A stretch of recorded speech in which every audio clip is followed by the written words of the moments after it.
Mga karokok, meron po tayo dito Jollibee. Ayan, try ko ang palabok nila. Spicy Chicken Joy.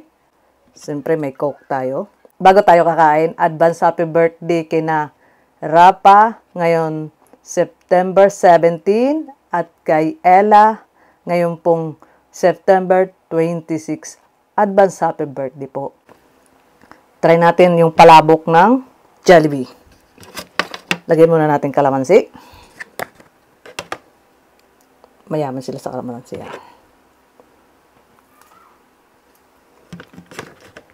First time ko kumain ng palabok ng Jollibee.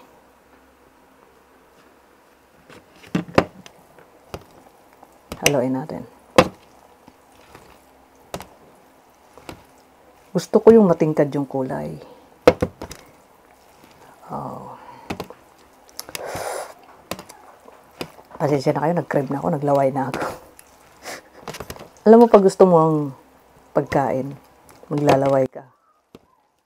Ayan. Pansit palabok. Ang kutsara ako dito.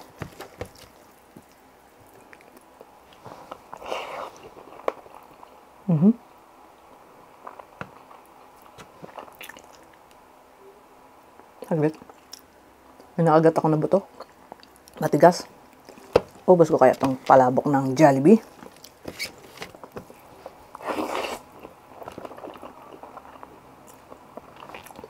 Iusog ko lang to para makita nyo ako.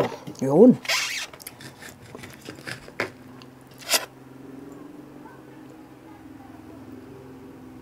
Para hindi tayo maumay.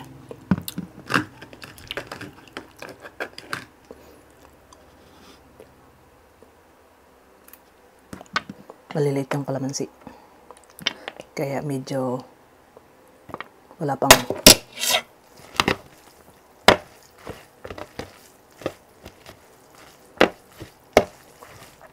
happy birthday na rin sa magbe-birthday ngayong September.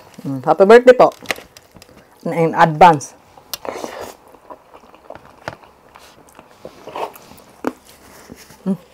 Ba't ba nakagagat ako matigas?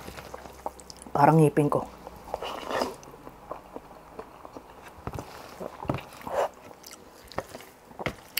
Para sa akin, sakto ang lasa ng palabok. Masarap.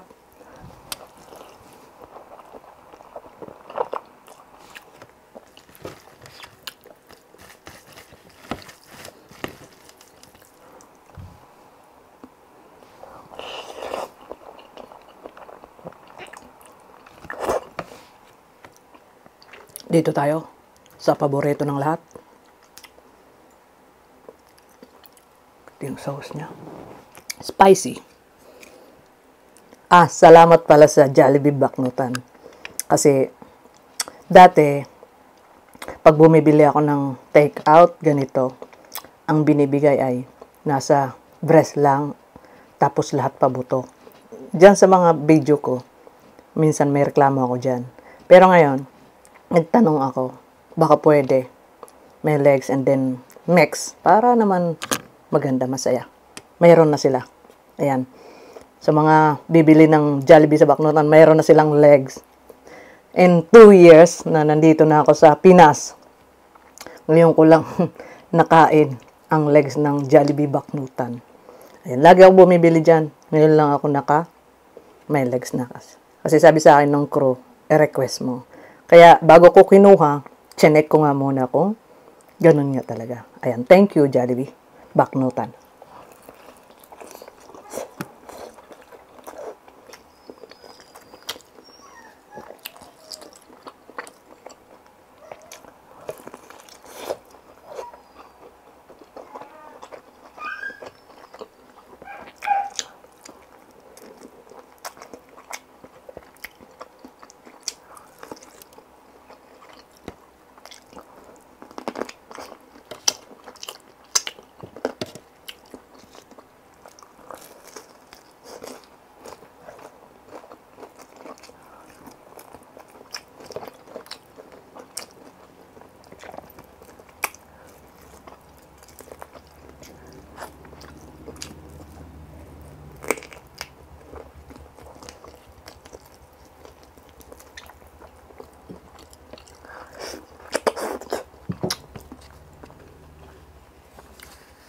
Sabihin naman wala tayong tissue.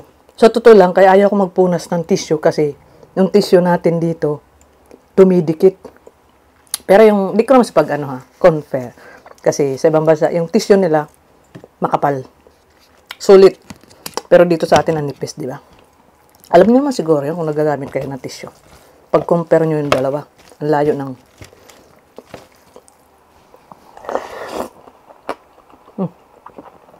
May nakakagat akong matigas sa palabok. Ano kaya yun?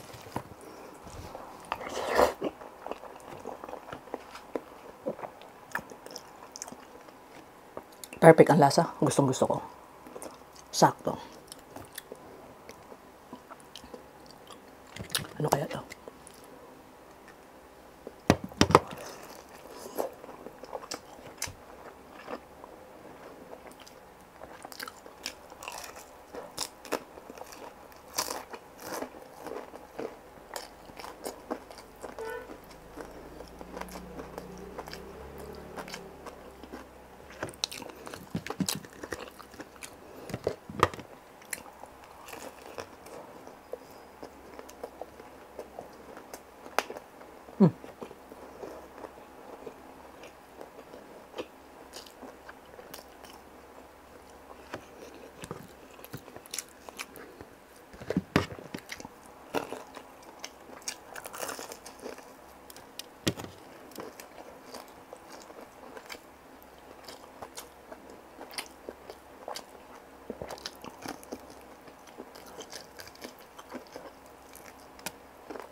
Pampadulas pala.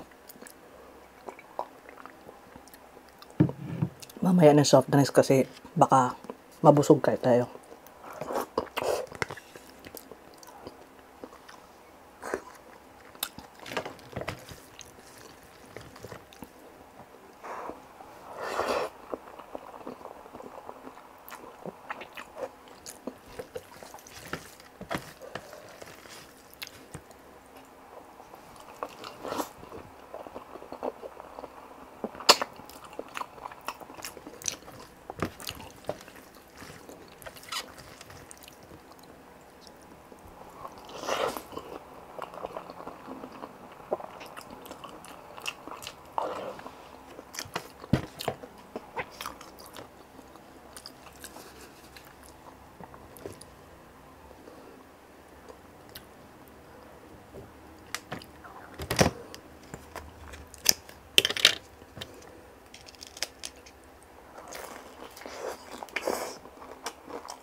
Marami naman ma-high blood nito. Sa comment section.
Bagong lahat, ipag-pre po natin si Dr. Welly Ong.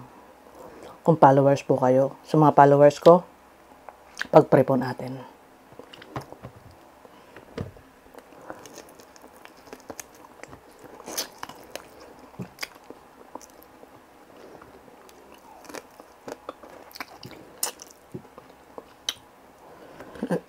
Excuse me.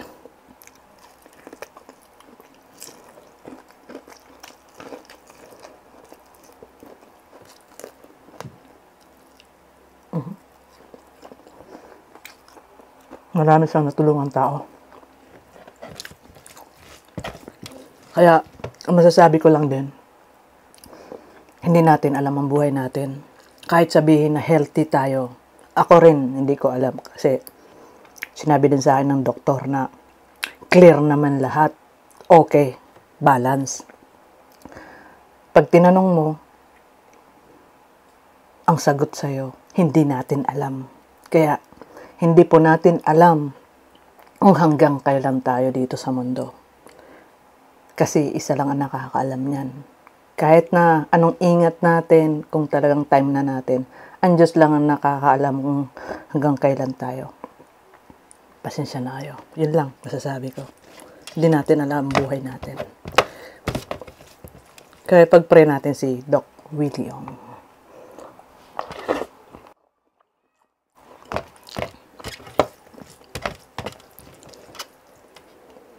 Kaya sabi niya, kung naging masama ka na, ang apektado ang mga anak mo, pamilya mo, tuloy mo na yan. Pero kung naging mabuti ka, tuloy-tuloy mo na rin yan. Ganun lang din.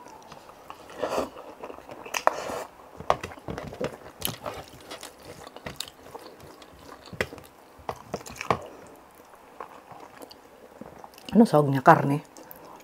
May karne, may shrimp. Ayan.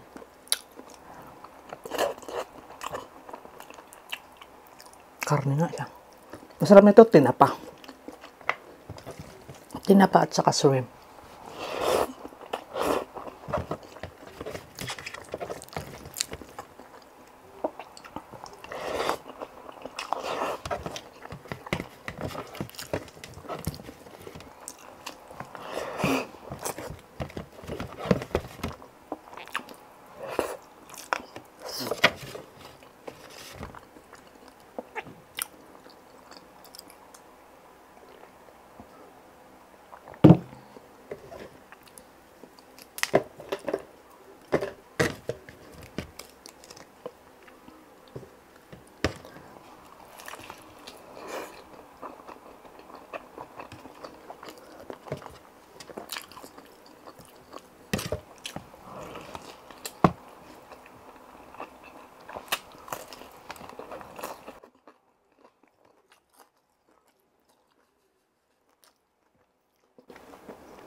Buksan natin drinks. Nakakaya sa inyo.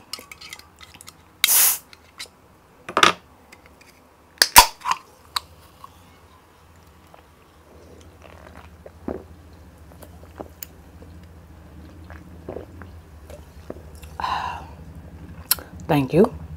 Shoutout po sa inyong lahat.